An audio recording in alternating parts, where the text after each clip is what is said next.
Upat patay o upat ang kritikal human mabangga ang tulo ka mga sakyanan sa Mako, Compostela Valley Province kay ginang buntag anang report.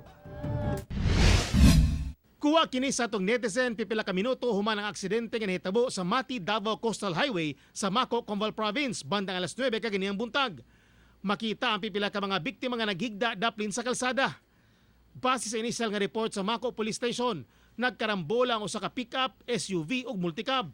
Padulong kuno Mako ang pickup ug gimaneho ni Robert Paul Molina ug SUV nga gimaneho ni Paulino Kamay. Apan nabanggaan ang SUV sa pickup hinungdan nga mibangga usab kini sa kasugat nga multicab nga gimaneho ni Alberto Cambal diin puno og pasahero. Sa kakusog sa impact naipit ang driver ug pasahero sa front seat sa multicab samtang nalumping ang kilid sa SUV ug miangol sa mga sakay nini. Sa pasiunang report, upat ang patay samtang upat ang kritikal. Ang driver sa pickup nga si Robert Paul Molina gihold una sa estasyon sa kapulisan alang sa dugang investigasyon. Posible usab kining magatubang og kasong reckless imprudence resulting to multiple homicide, multiple physical injuries, and multiple damage to property.